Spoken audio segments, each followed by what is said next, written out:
Well, happy Tuesday. It is Tuesday, April the 8th in the year 2025, and welcome to another edition of Tuesdays with Tom. Well, the March Madness is over, and it was great while it lasted. It was a lot of fun, and maybe your team didn't win, because only one team can win, but it sure was exciting. It sure was fun, and both the men and the women. So happy Tuesday. It's Tuesday, April the 8th in the year 2025, and welcome to another edition. So I visited my physician last week for my biannual physical and checkup. My physician is a longtime friend, and after we settled into the comfort of the exam room and before he started poking and prodding all over my body, he presented me with a blue bag with decorative tissue stemming out of the top of the bag. And I said, "What is this?" He said, "This is your Christmas present." I said, "Christmas present? It's April." He grinned and he said, "Yeah, I've had it for a while, but it's one of a kind." So what was it? Well, let me take the long way around. As a child, I loved James Brown. As a matter of fact, my mom took me and some of the neighbor children, 2, 3 of my friends, we were all young teenagers at that time. She took us to see James Brown in concert. Now, my mom wasn't a James Brown fan, so she just took us and dropped us off and came back and picked us up, and it was over. So what does this have to do with my gift? Well, the gift is a book written by Fred Wesley Jr. So who is Fred Wesley Jr., you may ask? Well, Fred Wesley headed up the brass section of the James Brown Band. Fred Wesley Jr. and the Horny Horns, they used to call him. And later on, they were Fred Wesley and the JBs. And on many an album, you can hear James Brown shout, "Hit me, Fred!" And Fred in the horn section would take the music in another direction. Well, it turns out that Fred Wesley Jr.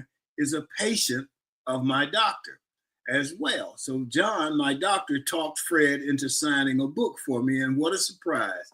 I'll treasure it always. Fred wrote, "To Mr. Tom Gossam, peace and love, Fred." I've since learned that Fred's father, the original Fred Wesley, Fred Jr.'s dad, was the music director at Mobile County Training School. Barbara, we'll have to ask Barbara about this. She may know when it was formed. And then he became the music director at Central High School when it was formed. Now, both of those schools were black. Fred Jr. said he was convinced the Central High School choir was probably the best high school choir in the world. Fred Jr. is described as the greatest trombonist alive. He is one of the world's master musicians, and in addition to working alongside James Brown, Fred Wesley Jr. also worked with George Clinton and Parliament Funkadelic. He was an adjunct music professor in the Jazz Studies Department at the School of Music at the University of North Carolina at Greensboro, and now works with students as a visiting artist at numerous other schools, including Berklee College of Music and Columbia College of Chicago. So thanks to Fred Wesley Jr. After I finish reading his book, I'll place it in our home library alongside many other greats. And thank you again, Fred Wesley Jr. Our G-List guest today is Stefani Scotch. Stefani is a health coach, speaker, and host of the She Lost It podcast, where she shares powerful stories of transformation, resilience, and breaking free from the past. After struggling with emotional eating, food addiction, and the chaos of an unpredictable childhood, Stefani found a way to reclaim her health, not just physically, but mentally and emotionally. And we look forward to having that conversation. So our show today, of course, is brought to you by the consulting firm of Best Girl. So let's hear from Best Girl. Best Girl is a consulting firm that provides customized leadership, access and inclusion, public relations, communications, and organizational consulting services. Clients include Fortune 500 companies, utilities, higher education institutions, small businesses, and associations. Best Girl's team of consultants, led by Joyce Gilly Gossam, Emily Hedrick, and Sean Jones, partners with business and education clients to promote organizational effectiveness, communication, motivation, and leadership, with always an impact on the bottom line. Best Girls customized consulting services include strategic planning, corporate communication, executive coaching, fundraising, and economic development. Best Girl continues to customize the solution that fits your needs. So let's go to the round table. Talk to Barbara Wallace Edwards and Michael Walker. Good morning. Good morning. How you guys doing this morning? Good morning. PG, doing well. Good morning, Barbara. Good morning. I'm doing What's well. happening in your world, Barbara? Well, Tom, it's been a whirlwind of the past few days for me. I guess that's nothing unusual. But on Friday, I actually went to Auburn for the beginning of Black Alumni Weekend at our alma mater. I got a chance to attend the luncheon that was hosted by the College of Business, and came back from Auburn on late Friday night. Saturday, I attended a wedding in Birmingham I call her my adopted niece, Danielle Fowles, married the love of her life, Jaquay Jackson. So I want to say congratulations to Mr. and Mrs. Jackson. It was a beautiful wedding on Saturday. And then Sunday, I got up and all that rain, drove to Atlanta because of the death in my family. My cousin, Michael Scott, the viewing was on Sunday and the funeral services were yesterday. So, and then the rest of this week, I have the joy of helping babysit my great nephews here in the Atlanta area, spring break here. And so because parents and grandparents having to work or out of town, I get the joy of babysitting a 4 and 6-year-old part of the day. So it's been a fun, part of it's been fun. Some of it's been sad, but it's been busy. Are you familiar? Is Central High School still in Mobile? No, Mobile County Training School, Central High School, Blount High School, all of the former, well, Blount is still open, but many of Mobile County Training School and Trinity Gardens, most of the black schools, all black schools have been closed. Some of them were turned into middle schools, and then some of it just been closed. But my mother actually went to Central High School, and she was a member of the choir there. So I don't know Mr. Wesley, but I'm my mother's, of course, no, she's deceased now. But well, if you ever listen to James Brown, you probably heard "Hit Me, Fred." I definitely heard him say that. I did not realize that he had beginnings in Mobile, Alabama. That's wonderful. Yeah, it's great. Michael, how are As you you? can tell, that was one of Tom's favorite parts. Yes. Yeah, it was. Oh man, we went to see James Brown. That was great. I mean, we were probably 13, 14. My mom took us out there.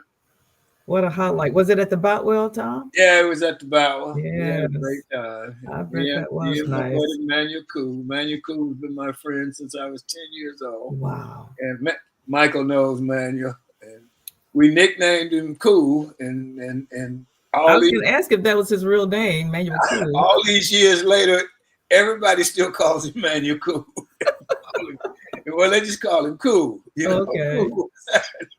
So, yeah, we sort of like Fly, like Michael Walker.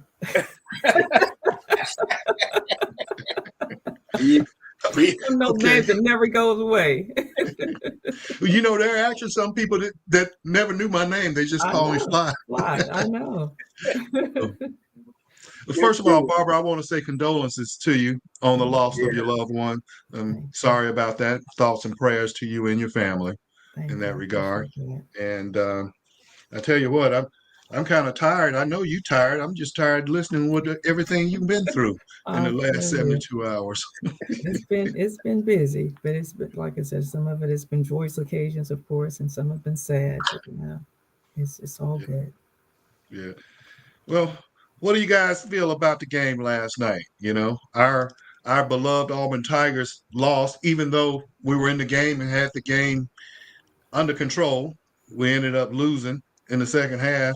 But, you know, Florida did that to about 4 different teams, I think, in the tournament. Yeah, they came behind. Yeah.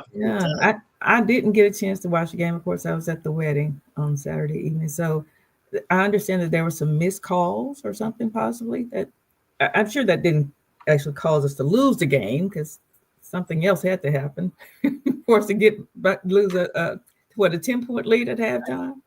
I thought Houston got some tough calls last night. Okay. There near were a the end. couple of them. I mean, Yeah, goaltending, the dude took the ball off the rim, and they he didn't did. call it. So Yeah, I thought there were 2 or 3 tough calls against Houston. I would agree with that. I was pulling for Houston. I normally will pull for SEC teams, but I was really pulling for Houston last Well, night. I just remember their coach. He's been around for a while, and I Yes. would like to have seen him. Kelvin's done a great job. You know, he mainly recruits Houston area players. Yeah, Really? yeah, Wow. Most of his yeah. players are there from Houston. Uh, but you're right, Tom. You know, it was interesting how, and I predicted this game would be that way because Houston plays kind of like Texas Tech. They have a suffocating defense, and I saw how Florida struggled with Texas Tech. So I thought that would be the same, and it was. But it's interesting how the first half was played when they let them play. And Mhm. Houston, their defense was causing all kind of problems. Yeah. And Clayton Jr., their best player, he was held scoreless the first half, I think, or maybe Right. a bucket or something like that. Wow. I You think know, he was scoreless. I think he yeah, was scoreless. Excuse me. yeah, he was scoreless the first half. They were playing defense. But I saw how late in the game, and Houston went out to 12 points and stuff, and then I They saw how started the refs calling. started to change their Dang, yes. calls. They did. They did. Yes. They really Okay. did. And Yeah, that can because definitely change the outcome of a game. they changed their calls in the late moments of that game because some of the same fouls that they were started to call, they didn't call in the first half. I agree. And so Mm, now all of a sudden you kind of disrupt the flow and the rhythm yes. I was of gonna the say way Houston is that playing. changes the whole rhythm They of the let play. that They can't, they don't know what to do. that big guy Florida had in the middle. I mean, he was just doing whatever he wanted to. You Mhm. know, you had. I mean, the only thing you could do was foul him because he was just knocking people around, and there were no calls. So Wow. you just had to try to play with it, and then that got the big guy from Houston in foul trouble. You know. Because that big guy from Houston that came in off the bench in the first half, Yeah, they had no answer for him. they did. Right. They did. And he was tough. He was Yes. tough. The only Yeah. answer they had was, well, let's foul him out. Right. Yeah.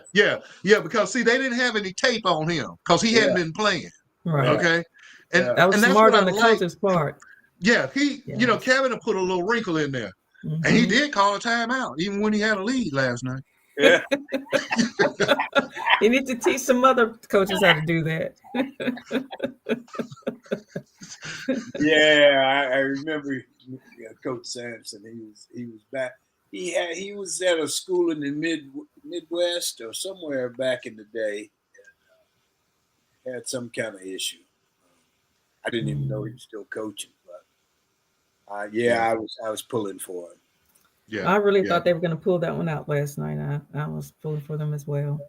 And then Connecticut just jumped all over South Carolina. Antley has asked us not to talk about that this morning. He Oh, said, that's please keep South Carolina out your mouth today. well, I thought South Carolina did a great job. I did too. I Tournament. told them, I said, they had a great season and they have nothing to hang their head down about. No, There's an excellent team.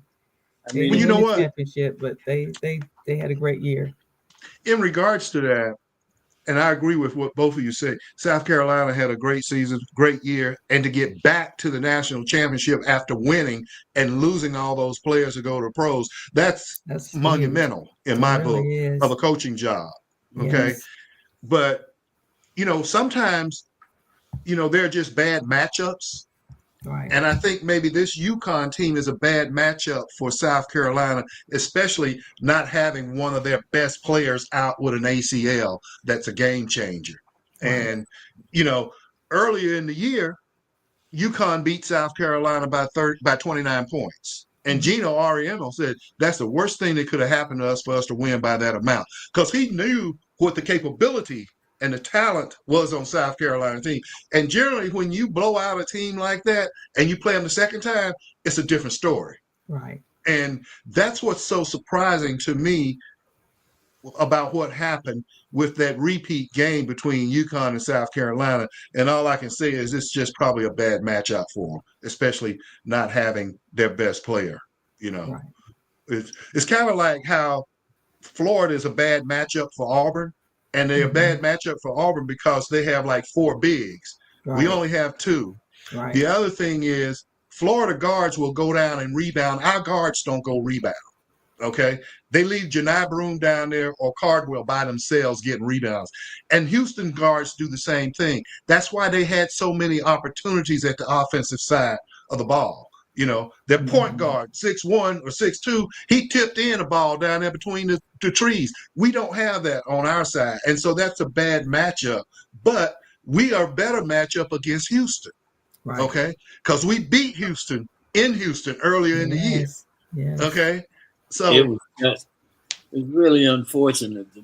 They had 2 possessions at the end. They're behind 2 points, and they didn't get a shot off either time. On either possession. Yeah, that was tough. That's tough. You know, I can tell you this. We played on teams where one year we were 10-1, one year we were 10-2. And I can't even tell you who all the 10 teams were that we beat, but I can tell you 1 or 2 that we lost to. Yeah. Those kind of losses really stay with you, man. Because there was always a chance. And we had one of them was Florida down in Gainesville. Right. And we drove the ball down the field, and you guys know Mitzi. They pitched the ball to Mitzi, and Mitzi started running and then pulled up and threw a pass, which was the call. Right. And hit our guy right there in the hands, and it just fell on the ground. Oh, it was one of, and here it is, 50 years later. You remember all the details. You remember the losses. They stay with you, man. You know. But let me ask you this: had Mitzi not thrown the ball, would he been able to score a touchdown? No, but here's the thing. Mitzi had an option. He could either throw it to the boat. We were on like maybe 12, 15-yard line going in. He had a short option with the guy he threw it to. I'm not going to say his name because whatever. Doesn't matter. Right. And then I was the deeper option. So the short guy was right at the goal line, and I was in the back of the end zone. And I was waving. If he just thrown it to you, Tom, we would have won. That's what I said. I said, GD, you should have thrown it to me. Yeah, those losses stay with you, buddy. They stay with you a long time. Yeah. And you know how hard it is to win a championship. Right. You know, so I mean, Auburn had a great year, and they won the championship of the SEC. So, you know, that'll be with them the rest of their lives. Right. Yeah. I saw whether there's one journalist was asking in the locker room if Pettiford and Baker Mazar was coming back next year. It's like, man, they just lost a game. Leave them alone. Let's give them a breather. They don't know what they're going to do yet. I saw where a guy said the other day, who is this? Somebody I was watching. And he said that teams should be reciprocated if they lose players in the transfer portal. In other words, if I'm this team and Michael's this team and I lose guys to him, then he should have to compensate. If Auburn loses guys to Texas, then Texas should have to compensate Auburn for those guys that they lost because they went out and recruited them and spent money on them and so on and so forth.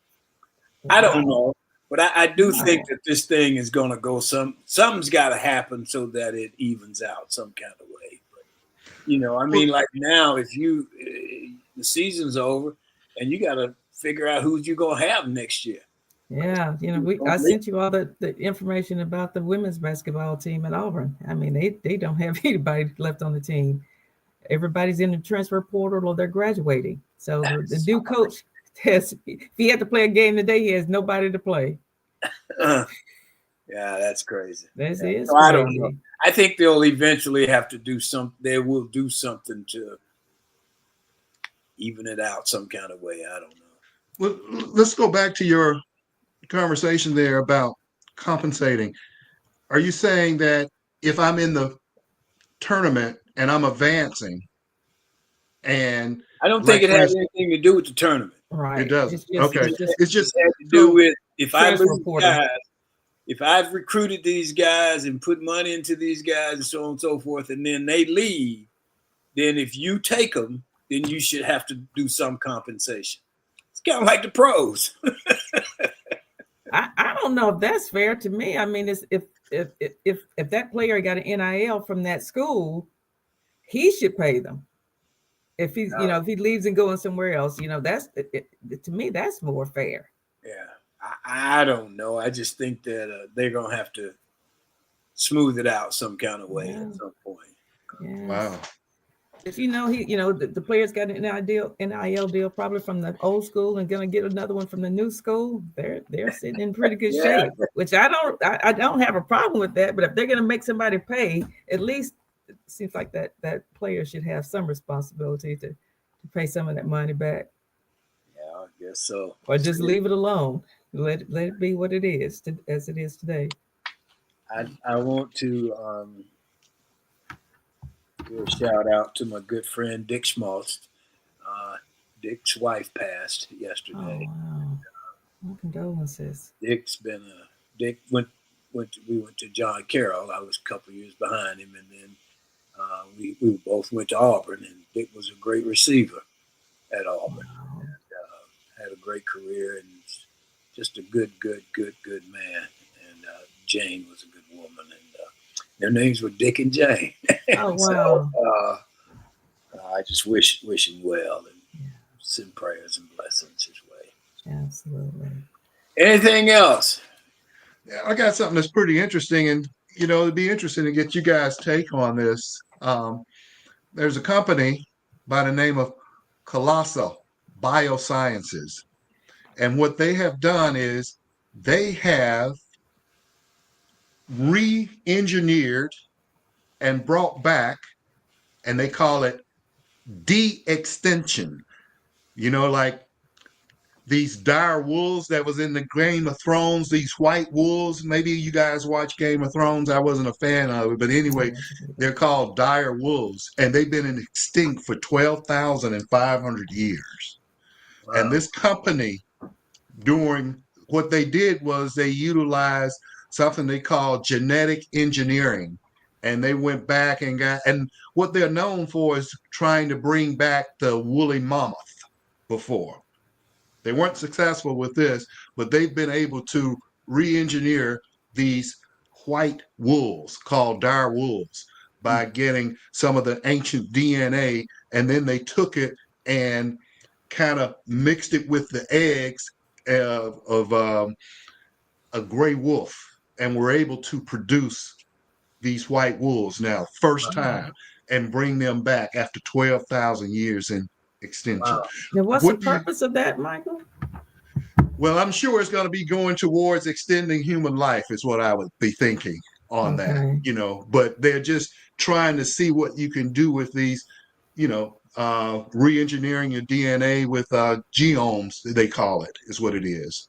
And that would be interesting to see how much farther they go. And part of it too is, they have been utilizing parts of like a pig's kidney or something like that to help humans and stuff. Right, so it's probably, like I said, getting to the point where they can extend human life and do other things like that. But it's just interesting that they could bring back some wolves that's been out, been checked out since 12,500 years.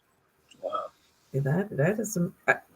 I guess I'm still sort of confused. Where did they get this DNA from if they've been extinct that long?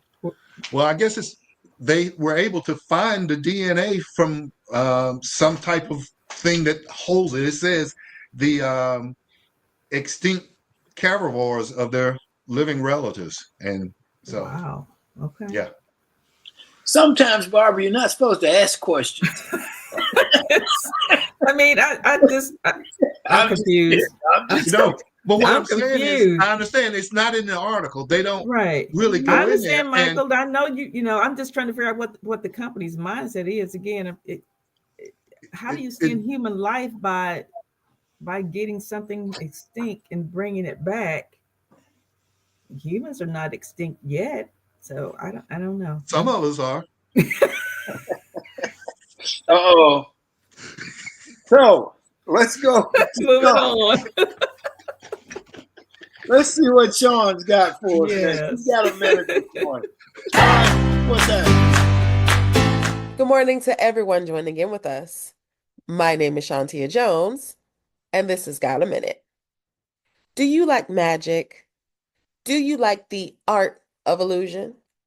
Well, today's Got a Minute is about a magician named David Copperfield, who famously made the 305-foot, 62,000-pound Statue of Liberty disappear. Not only did he make the Statue of Liberty disappear, he made her disappear in front of a live audience on Liberty Island, a feat that was recorded by the Guinness Book of Records as the largest illusion ever staged.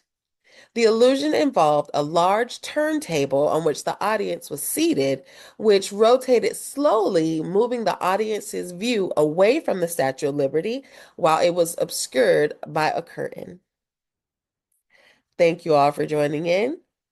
My name is Shantia Jones, and this has Got a Minute.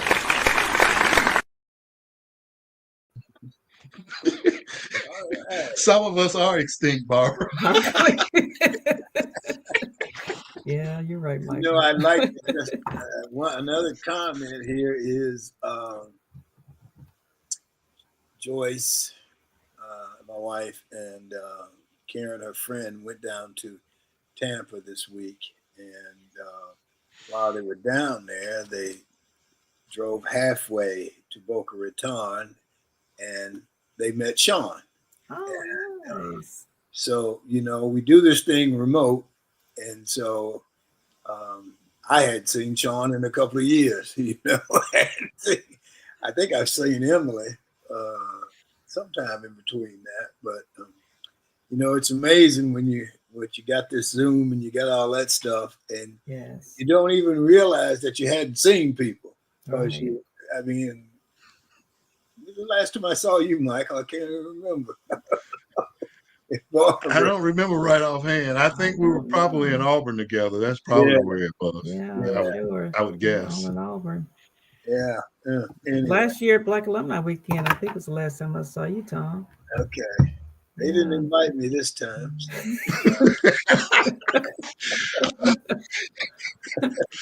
Okay. So let's move on. Hollywood has the A list, and here on Tuesdays with Tom, we have the G list. Now, our G list guest today is Stefani Scotch. Stephanie, what she inspires thousands by sharing her insights on health, mindset, and personal growth, always keeping it bold, authentic, and full of heart. Let's welcome Stephanie to the show. Good morning, Stephanie. How are you? Good morning. I'm great. How are you guys? Good. We're doing Doing well. Great. Thank you. Good to see somebody with a big smile this morning. So Yes. tell us Well, about your journey, Stephanie, and what you're doing now. oh my goodness. Well, where in the world do I even begin?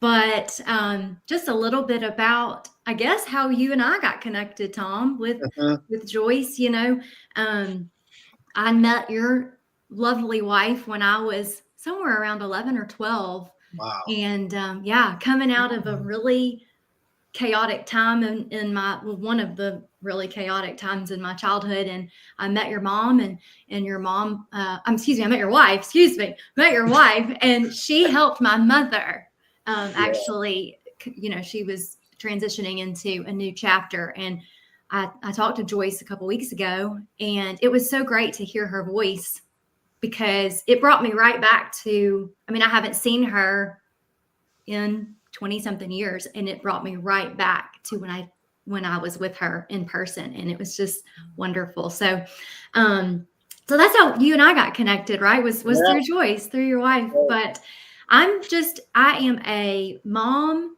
I have a 17-year-old son, and I live in Birmingham, Alabama.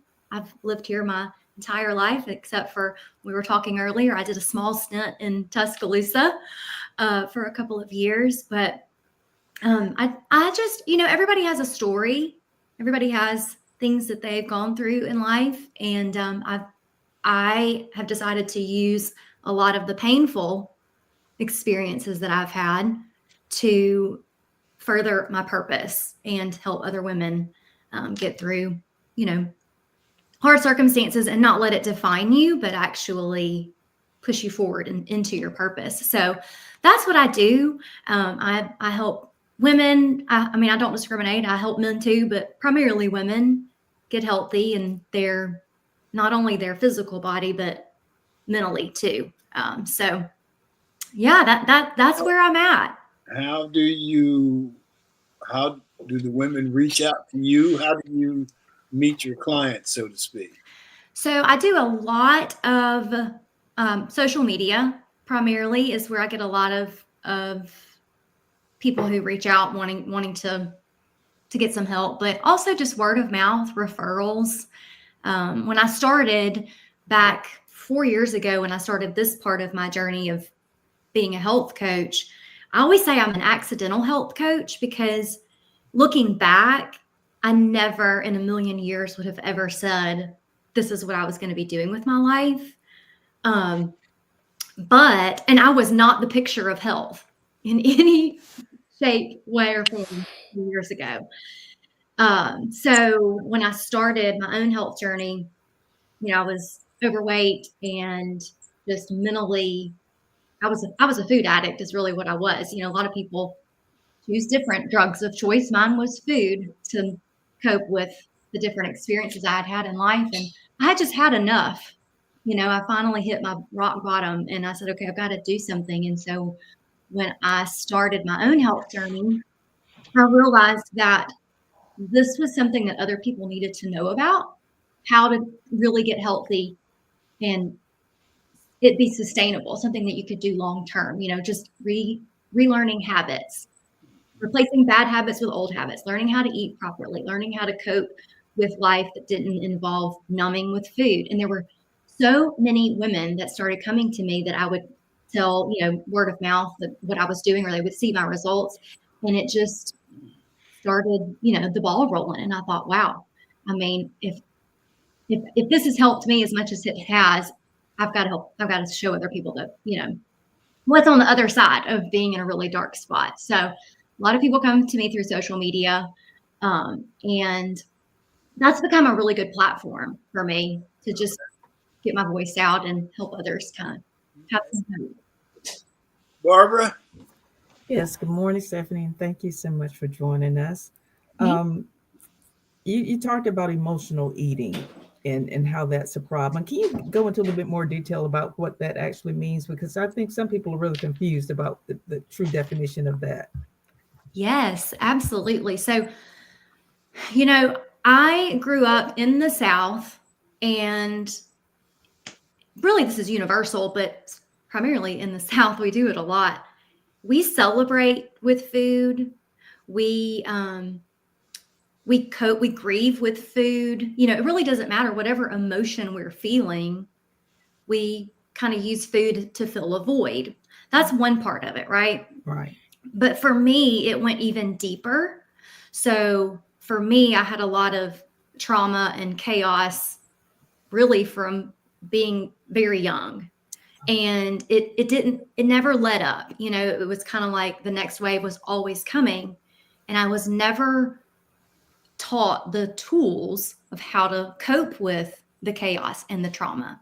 And so some people, like I said earlier, some people go to drugs to cope with that, to fill that void, or to numb it, or to quiet the noise in the head.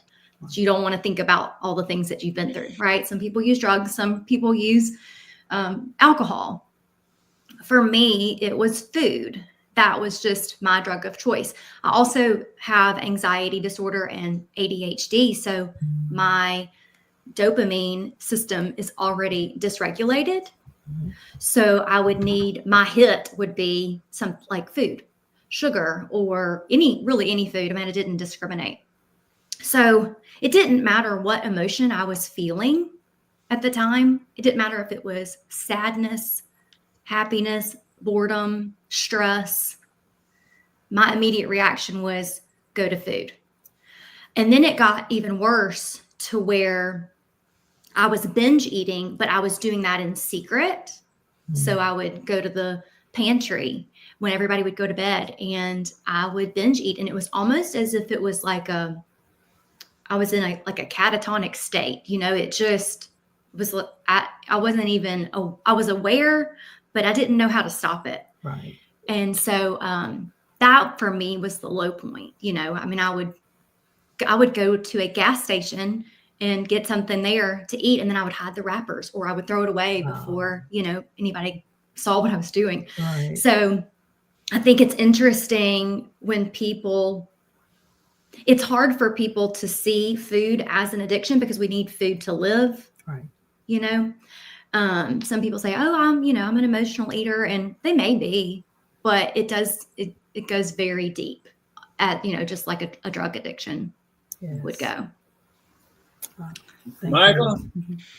Well, first of all, Stephanie, I want to say congratulations on achieving your overcoming your addiction with food, first of all. Secondly, congratulations on being able to lose weight. And then the third thing, you mentioned that you have anxiety disorder and have ADHD, plus you had a food dependency. I want to say you've done an outstanding job to mentally heal yourself, emotionally and physically. So my hat's off to you to do that. Thank And you. now you're going out to help other women. It's almost like you have to be a psychologist. And I must say that you were like a psychologist on yourself to make that transformation. How did you mentally gain control of with everything going on? Because I'm sure you're on medication as well, maybe for the ADHD or anxiety, or maybe not. But how do you do that? Well, that's a great question. And thank you for acknowledging how, just the work that's been done, because it's definitely not easy. It's definitely not an overnight process. It's not something that just you wake up one day and decide you're going to be different and bam, it's done. It took a long time to get to where I was. There were a lot of habits and patterns that I had to break. And a lot of self-awareness that I had to, really come to terms with.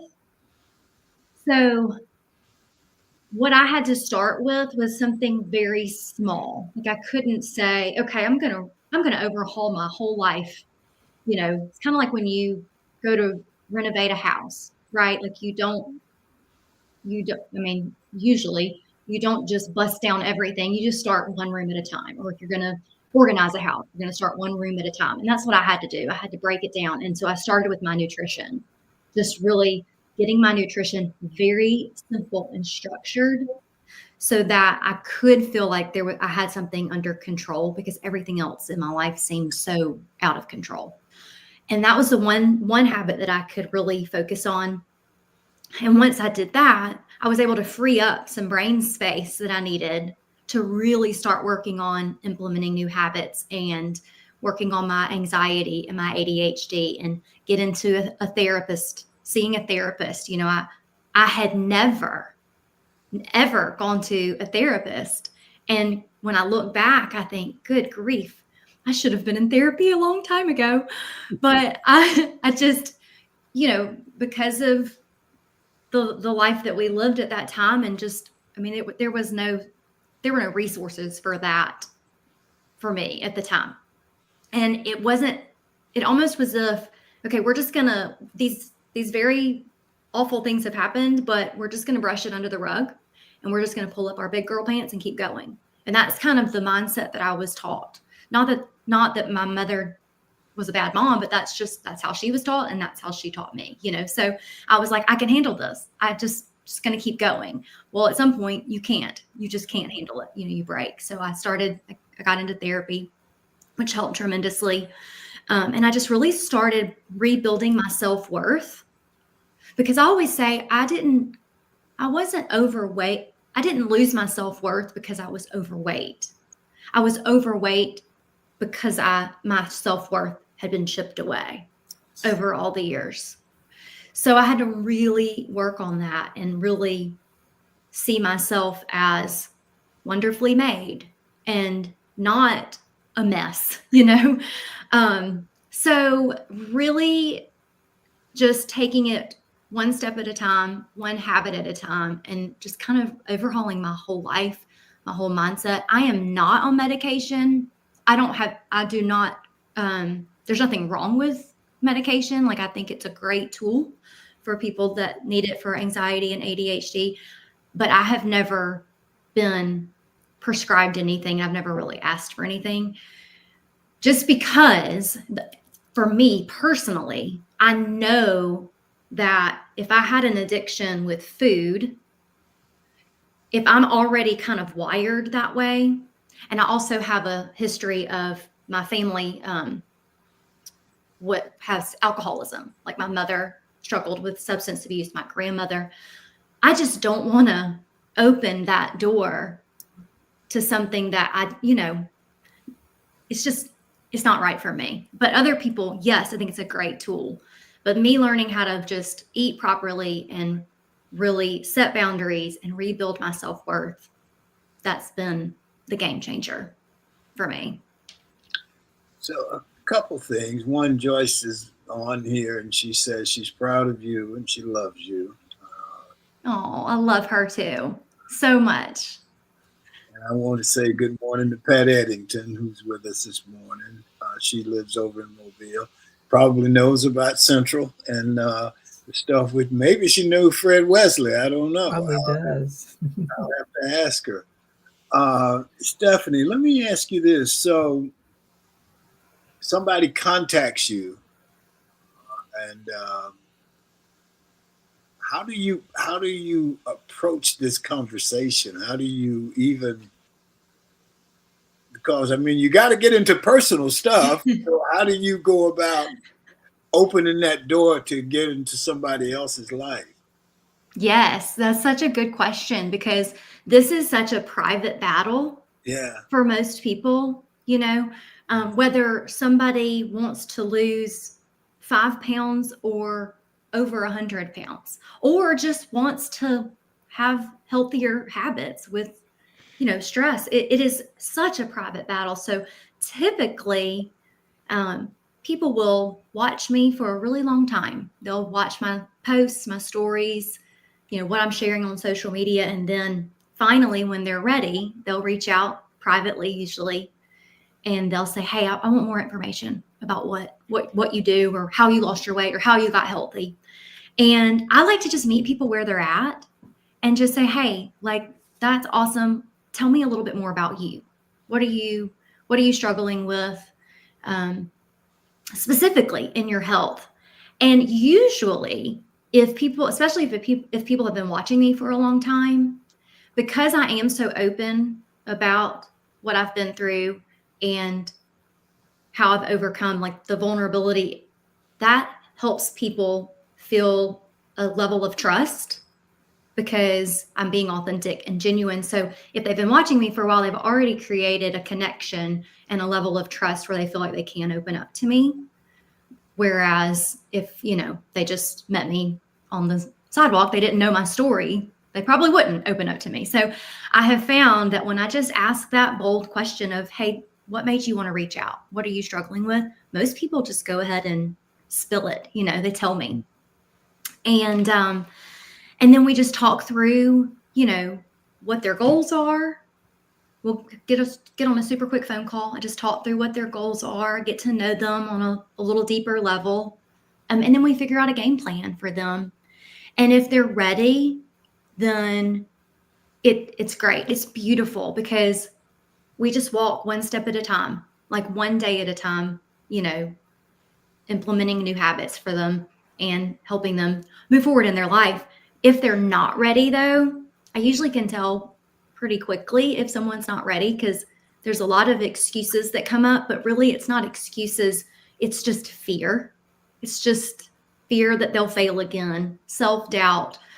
They don't believe in themselves yet, so they need to borrow my belief in them. But if someone's not ready, I'll tell them, like, hey, you're just not ready yet. Okay, but when you are ready, I'll be here. It's kind of like when for me, with my food addiction, if someone had tried to drag me kicking and screaming to get help, it wouldn't have stuck. I had to be ready. So I kind of have that same mindset with a lot of people that come to me. But yeah, I mean, people open up. It's wild how deep we go, how quick we go so deep with people and their stories. And I love it. I love getting to hear about. I love it. I'm like, oh, this is good stuff. And I can help you, That's Good great. deal. So, Yes. It sounds like a book may be coming pretty soon. Maybe. well, it's so funny you say that because my mother, so my mom, Tom knows this part of my story. This is kind of how Joyce and my mom met. My mom, when I was right before I started 6th grade, she had made some poor choices and she had to go away to prison. She was in Marianna, Florida federal prison.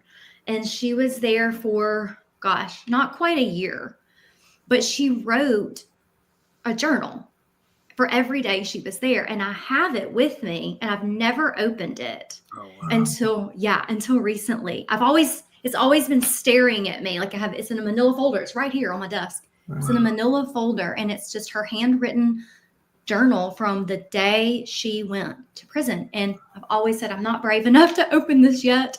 But about a month ago, I said, okay, I'm just going to start. And I got through page 2 and I said, okay, that's enough for now. But she always said, before she passed, she's deceased now, but she always said she wanted to write a book just about her story and how she had overcome things. And she said that the title was going to be Move Over Job, I'm Coming Through. Wow. So if anything ever happens like that, it would be in honor of my mother. Oh, that's great. Wow. So, That's great. go ahead, Bar. Stephanie, I noticed you host a podcast called She Lost It. Talk about that and where can people find it? How often do you have that podcast? Yes, ma'am. Absolutely. So I just started the podcast about 4 weeks ago, 3 or 4 weeks ago. You can find it on Apple, Spotify, all the platforms. And that was another thing that I just wanted it to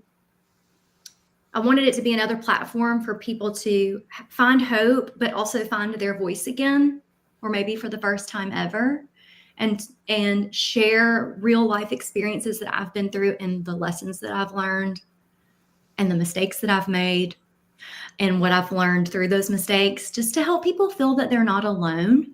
I just really want people to feel connected because so many people feel so much shame in their stories when really it's really our superpower. And I want people to feel that, if you feel like you're not alone in something, if you can say, oh, me too, Right. Then gosh, that's so empowering. So I just had that idea to start a podcast last year, and the fear of starting it and it being a flop almost kept me small. And then I woke up and I said, you know what? I would rather wake up one day knowing that, okay, I did it. And, maybe nothing happened with it other than it helped one person. Like if it helps one person, mission accomplished. Right. I would rather wake up knowing that, okay, it helped a few people than wake up with the regret of, man, I wish I had done that. So I started it and fumbled my way through figuring out how to start it. And we launched a few weeks ago and it's been great. So I do weekly episodes. Usually every Thursday is when they will drop. And I'm trying to keep them somewhere around 10, 12 minute, just short, quick, nuggets. Yes. That people can listen in the car or on their walk, Right. But yeah, Apple or Spotify are the main places that you can find it. Okay, thank you. Yeah. I have a question. Men can have these issues too, and you're on social media, so do men contact you to have conversations? You know, Tom, well, there's been a few that honestly, I wasn't quite sure what their intentions were. But really, you learn real quick, how to pick up on who's really interested and who's not. I do have some, but a lot of them are spouses or partners of my current clients that are women. And usually what'll happen is the spouse, the wife will say, or the partner will say, hey, I'm doing this and you're coming along. And sometimes they do and sometimes they don't. But it really is, Tom, it really primarily is women. Okay. And I think that's too just how I present, my story and who I'm there to help. Again, nothing against like men. I mean, men need to get healthy too, right? Yeah. So, I'd like to interject here, if I may, and I appreciate your response to Tom's question, but I would say that I think part of it is that men in generally do not share a lot of stuff that's going on with them when it comes to mental and emotional stuff. And that's just probably has to do with how we're wired, but also more how we're raised and how society expect young boys to be growing up. So it was kind of like you said, put your big girl panties on and go through. Mhm. But with men, it's always been, okay, you just stop that right there, and I'm going to go and do it this way. It's been Right. that thing. And it's always been like a sign of weakness for men to show their sensitive side. And in particularly coming to a woman and sitting down and talking to you about their innermost insecurities, if you may, Right. yeah. And I think it has more to do with that than the fact that you're a woman. And because I don't even think they'd be coming to men to talk to them. Hell, they won't pick up the phone and call their They don't want buddies to talk and to tell them. anybody. They don't want to talk to anybody. They just want to shut the door and Right. watch their game and Right. get their popcorn or whatever and leave Keep me it all alone. bottled. Keep it all bottled up inside. That's what they normally Yes, that's happens. true. That's Yeah. so true. Yeah. Yeah, that's a And we great have to point, learn to Michael. do better. We Mhm. as men have to learn to do better, to be honest Right. with you. So It that's where I used would to come be, down. there was, now you see men on television crying. Mhm. Things have maybe drifted in a different direction, so to speak. But I remember you never saw men cry. Right. No, that wasn't going to happen. Now Right. they're on television, and something emotional has happened in their lives, and they open up a little bit. So Right. maybe we're getting there. Who knows? Barbie, you got another I question? do. I just want to ask Stephanie about, getting back to the emotional eating. I think sometimes I do that. I have a friend that I talk to, and every time I talk to this friend, they start talking about all their troubles and everything they're going through. And, and it's the same thing over and over again. I told them the same thing over and over again, how you can get out of that situation. And they don't seem to do anything about it. They just want to talk about it all the time. And every time I find myself, I could have just finished eating a meal, I'm going to grab a snack or something like, okay, gosh, I can't take this any longer. I got to eat something to release this stress from myself that they're bringing on me. What are some of the things you do have done to avoid the emotional eating in situations like that? Yes. Okay. That's a great question. There's so much wrapped up in that. I actually did an episode on my podcast, because it was last week, number one, about when you have those conversations with the people in your lives that it's like draining, it's that same, they're complaining, you're giving advice, the same advice you've been giving for however over again. over and over again. And you're right. It's like, do you really want to do something about it, or do you just Right. want to complain about it? Right. And so I had some of those folks in my life. I had to really learn how to start protecting my energy and setting my boundaries, which is very hard for me. That was a Mhm. very hard lesson for me. I still struggle with that. So if I know if I know that there's and this is, I'm not calling this, I'm not saying that this is your friend, but Right. for me, if I see someone call me who is I call it an energy vampire, they're just Right. going to suck the life That's right a out of me. good term for that. Yes. Okay, yes. I Yes. will just maybe decline the phone call for, for a little bit. And I used to think I would have to answer every time, why did I think that? So I'll either just decline the phone call until I'm in a better space to, Right.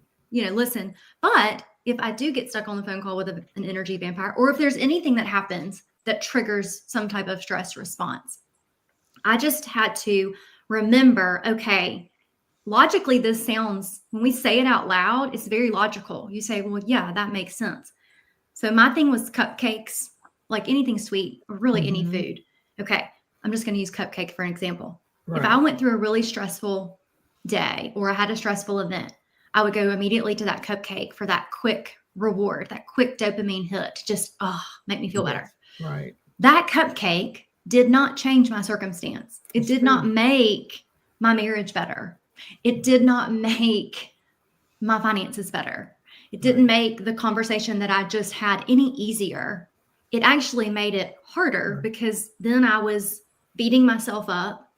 My clothes weren't going to fit the next day. I was going to be tired. So I had to switch that mindset of saying, okay, this cupcake is not going to change a darn thing. It's just going to make things harder. So like you have to just say, stop. And then instead of doing that, I just had to swap that habit for something else. So now if I feel the urge to grab the cupcake, I say, okay, no, I'm going to go for a walk. I'm just going to go for a walk for 10 minutes, or I'm going to take a hot bath, or I'm going to listen to some praise music or whatever music uplifts me. Yes. So that's how I do it. My big thing is walking. I call them praise walks. I'll just put my earbuds in and I just walk. And if you walk it out for about 10 minutes, that urge is gone. Right. That urge to grab whatever it is, to soothe with is gone. So it's just you're habit stacking either way. Right. It's good just placing a good habit with the bad Yes. habit. Yes. Yes. Perfect. That's a great Thank question. Anybody, Barbara, Michael, you got anything else? Well, Stephanie, I'd like to ask you, how do you advise somebody that's on the opposite end? Some people, when they get stressed out, they get depressed and then they won't eat. Okay. And so it's to the other extent. How do you advise them? Because like you say, you need to eat for the nutritional value to live, but they're depressed and it takes away or suppresses their appetite and they won't eat and they just continue to sink. So what do you tell them? Right. That's a great question too, because I was one extreme or the other. I would either binge eat or I would not eat at all. So I would overcompensate either way. And I mean, it really does boil down to, again, rebuilding your self-worth. Whatever someone is depressed over, I mean, I'm not a therapist, but whatever is causing the depression, you have to get to the root of that first. Really do have to get to the root of that. And isolation is not getting to the root of it. So finding community, a lot of people that are depressed, they isolate because they feel shame and just the darkness. But that's the one time that you really need to find community, which is another part of what we do or what I coach is you can't get healthy alone. It doesn't matter whether you need to lose weight or you don't. You can't get physically or mentally healthy alone in isolation. We were wired for community. So bringing someone into community and helping them find people that will see them and hear them and meet them where they're at to help start rebuilding their self-worth, to me is the number one thing. And then we can start saying, okay, you need to fuel your body the right way so that you start feeling better and you have the energy to get up. And I mean, some people, it's hard. It was for me. There are many days I remember it was just hard to just get up and brush my teeth, but when you've got someone that's in your corner, tethered to you, it's kind of like, okay, she believes in me or he believes in me. I can do this, and you just have to take it one step at a time. I don't feel like there's one right, specific way to do it. It's just meeting someone where they're at and making them feel seen and heard. And then they can start rebuilding their confidence to move forward in life. Thank you. Yeah. Stephanie, thank you so much. We appreciate it. It's been wonderful. Thank you. No, it's been great. We will do it again at some point. Let's give our Stephanie a hand there, Sean.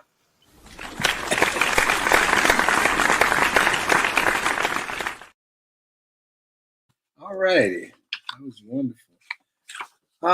My closing comment for today, or as I see it, goes back to last Saturday morning. I was out for my Saturday morning bike ride. I passed several of my neighbors. I even stopped to talk with one of them, an Auburn alum who says he gets so excited watching the basketball games, especially Auburn games this year, with the excitement the team created. And his excitement, he unwittingly runs his dogs out of the room with him. He has to go to an upstairs room and shut the door because his wife, he's already run her out of the room. And the dogs can no longer deal with his screaming excitement, so the dogs run out of the room. On my ride, also, I went to a rally. There was a rally last week about the current administration, the current president, and what he's doing across the country. And in the small town where I am, 300 people showed up or signed up to attend that rally. The purpose of the rally was to rally against the direction of the current administration in Washington. My guesstimate is there were at least 200 people, maybe 300, who signed up. There was also some who showed up who carried, maybe 10 or 12 people who carried big flags in support of the current administration. They were looking for attention, but while I was there, they were ignored. It's a public park, so they were free to wave their flags in defiance and blurt ignorance when they felt like it. Small group of rally supporting groups, maybe 3 or 4, wandered over to the pro-administration group with a sign downing racism and racist. One of the group in support of the current administration group blurted out for many to hear, including me, that he couldn't be racist because he had mixed grandchildren. I smiled enough to let him know that ignorance is not bliss. And at that point, I'd had enough. I mounted my bicycle and I headed for home. And that's our show for today. We want to thank the audience. We appreciate you. We want to thank our sponsor, Best Girl Inc. Thanks again to the TWT team, Barbara, Sean, Emily, Michael, and Joyce. And that's it for this April the 8th in the year of 2025. Remember, a day without a smile is a day wasted. Enjoy yourself. Make every day count. Stay safe.